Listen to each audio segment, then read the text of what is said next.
कहते हैं अकल बड़ी की भैंस, पाकिस्तान के लिए भैंस ये एससीओ मीटिंग में साबित हो गया है। जानेंगे कैसे बड़ी बेइज्जती हो गई पाकिस्तान की सबके सामने। तो वहीं दूसरी तरफ डॉक्टर एस जयशंकर ने पाकिस्तान चीन से हाथ क्यों जुड़वा दिए। और जहां एक तरफ ये सब कुछ हो रहा है तो वहीं दूसरी तरफ भारत ने बहुत अच्छा किया कि G20 मीटिंग में यूक्रेन को नहीं बुलाया, वरना ऐसी मारामारी कभी नहीं देखी गई थी। यूक्रेन और रूस के डिप्लोमेट्स आपस में मारपीट करने लगे और रूस को पड़ गई पिटाई। जानेंगे गली कूचे के गुंडे की तरह कैसे ये डिप्लोमेट लड़ रहे थे। जियोपॉलिटिक्स में धमाल मचा हुआ है। आइए जानते हैं इन खबरों को विस्तार से। ये रूसी डेलीगेशन की एक मीटिंग है और ये मीटिंग एकदम से भयानक मीटिंग में बदल गई। एक ऐसी मीटिंग जिसे देखकर आप यही कहेंगे कि इस तरीके की मीटिंग में यूक्रेन को कभी नहीं बुलाना चाहिए। यूक्रेन और यूक्रेन का डेलीगेशन अपने नियम कानून को खो चुका है। दरअसल ये मीटिंग किस चीज के लिए हो रही थी तो आपको बता दें, ब्लैक सी इकोनॉमिक कॉरपोरेशन की कॉन्फ्रेंस मीटिंग थी। और ये मीटिंग हो कहाँ रही थी? ये मीटिंग हो रही थी तुर्की में। इस मीटिंग के दौरान रूसी प्रतिनिधि अपना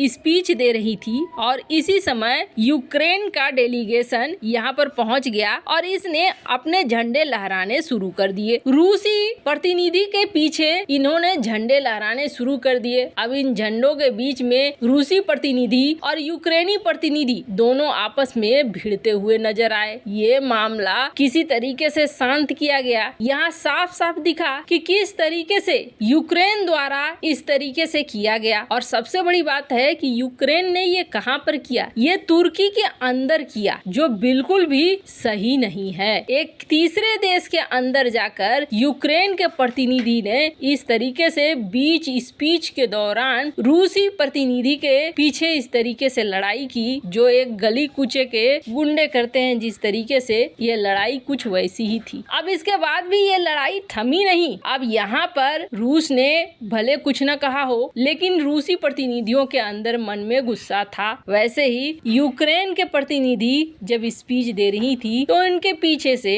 ये झंडे को इस तरीके से खींच लिया, जिसके बाद यूक्रेनी प्रतिनिधि ने एमपी को सीधे सीधे मुंह पे जड़ दिया मुक्का। और ये सब कुछ हुआ तुर्की के अंदर। वैसे आपको बता दें, तुर्की के अंदर जो ये सब कुछ हुआ, ये सब कुछ देखकर दो चीजें लगी। एक तो तुर्की ने शायद चीजों को सही से हैंडल नहीं किया और रूस को बुलाकर यहाँ अपमानित किया। और दूसरी चीज कि जिस तरीके से यूक्रेन ने यहाँ थोड़ी भी कूटनीति, थोड़ी भी सभ्यता नहीं दिखाई और ये इसे भी युद्ध का मैदान समझकर मारामारी करने लगे, ये दिखला रहा है भारत ने यूक्रेन को अनुमति नहीं दी G20 में और भारत के सामने पुतिन की बुराई करने का या फिर रूस की बुराई करने का। ये देखकर तो ऐसा ही लगता है कि ये लोग एकदम सभ्यता को भूल चुके हैं और ऐसे में इन दोनों को जितना हो सके दूर रखा जाए तो अंतरराष्ट्रीय जो मीटिंग है उसके लिए सही होगा, वरना जो देश इसे होस्ट करेगा वो भी बदनाम होगा और जो मित्र देश होंगे उनके साथ रिश्ते भी खटे होंगे।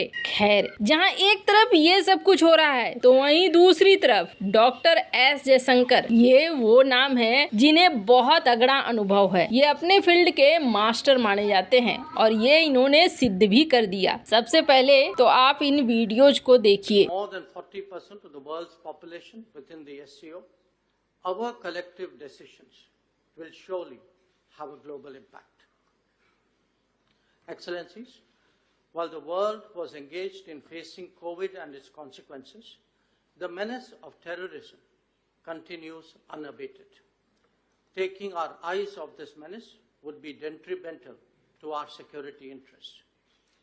We firmly believe that there can be no justification for terrorism and it must be stopped in all its forms and manifestations, including cross-border terrorism. The channel of finances for terrorist activities must be seized and blocked without distinction. Members need not be reminded that combating terrorism is one of the original mandates of the SCO. In video में दिख रहा है कि मंच पर किस तरीके से स्वागत कर रहे हैं डॉक्टर एस जयशंकर। पहले बारी आती है रूसी विदेश मंत्री सरगई लावारोव की। ये आते हैं स्टेज पर और हाथ जोड़ते हैं, क्योंकि डॉक्टर एस जयशंकर भी हाथ जोड़ रहे होते हैं। उसके बाद कई और देशों के, उसके बाद आता है बिलावल भुट्टो, और बिलावल भुट्टो को भी हाथ जोड़ना पड़ता है। भारतीय विदेश मंत्री हाथ मिलाने के लिए हाथ नहीं बढ़ाते हैं। और इसके बाद चाइनीज विदेश मंत्री, ये बेचारा निरीह प्राणी, इसको हाथ जोड़ना नहीं आता है, इसलिए भगवान जाने ये क्या जोड़ रहा है। लेकिन जो भी हो, इससे डॉक्टर एस जयशंकर ने हाथ जुड़वाने जैसा काम जरूर करवा दिया। अब मन में ख्याल आएगा कि आखिर ऐसा क्यों हुआ, सबको हाथ क्यों जुड़वाया डॉक्टर एस जयशंकर ने। तो दो वजह है। एक वजह है कि इन सब को भारतीय संस्कृति का परिचय करवा दिया कि हमारे यहाँ क्या कल्चर है और कैसे चलता है सब कुछ। और दूसरी बड़ी बात है कि यहाँ पाकिस्तानी विदेश मंत्री भी शामिल हुआ था। अब पाकिस्तानी विदेश मंत्री से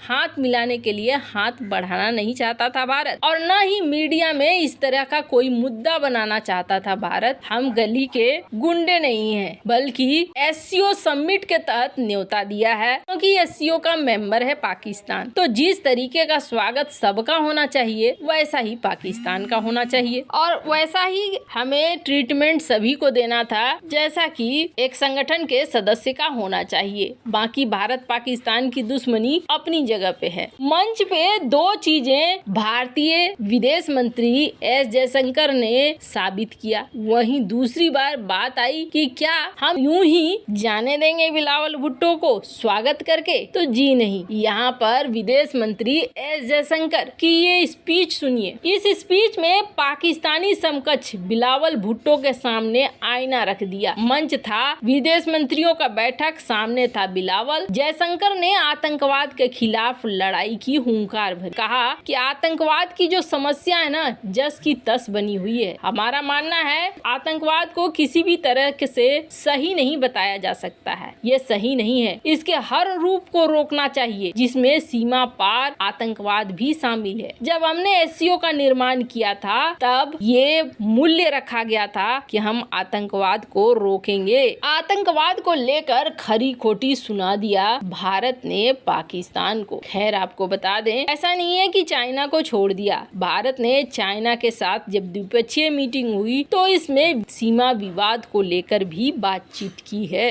वैसे आपको क्या लगता है, भारत का ये रूप कितना सही है? कमेंट कर अपनी राय जरूर बताएं। जल्द मिलते हैं अगले वीडियो में नई खबर के साथ।